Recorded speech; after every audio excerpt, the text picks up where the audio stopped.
శ్రీ అభయ ఆంజనేయ స్వామి భక్త బృందానికి నమస్కారం.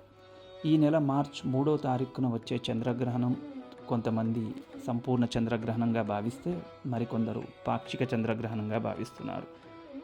దీని మీద చాలామందికి చాలా అపోహలు ఉన్నాయి. అందుకనే ఆ గ్రహణ స్పర్శకాలం మరియు మధ్యకాలం మోక్షకాలం డీటెయిల్స్ అవన్నీ మన భక్త బృందానికి షేర్ చేసుకోవడానికి ఈ మెసేజ్ పెడుతున్నాం. 3వ తారీఖు మంగళవారం ఫాల్గుణ శుక్ల పౌర్ణమి రోజున గ్రహణ ప్రారంభ కాలం అనగా స్పర్శకాలం మధ్యాహ్నం 3:19 మొదలవుతుంది. గ్రహణ మధ్యకాలం సాయంత్రం 5:03 వరకు మరియు గ్రహణ మోక్షకాలం సాయంత్రం 6:46. ఆద్యంతం మొత్తం గ్రహణకాలం 3:27. చంద్రోదయాది గ్రహణ పుణ్యకాలం 42 మాత్రమే.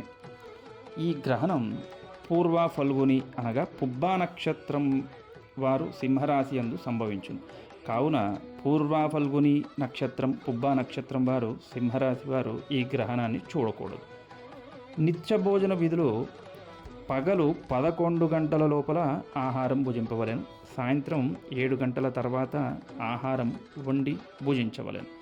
గర్భిణీ స్త్రీలు మధ్యాహ్నం 3 గంటల నుండి సాయంత్రం 7 గంటల వరకు ఇంటి లోపలే ఉండవలను. గ్రహణ అనంతరం మరుసటి రోజు యథావిధిగా పూర్వ ఫల్గుని నక్షత్రం వారు సింహరాశి వారు పాలు, బియ్యం, వెండి నాగపడిగా, చంద్రబింబం దక్షిణ సహితంగా దానం చేసి గ్రహణ శాంతి చేసుకోవాలని. స్వస్తి.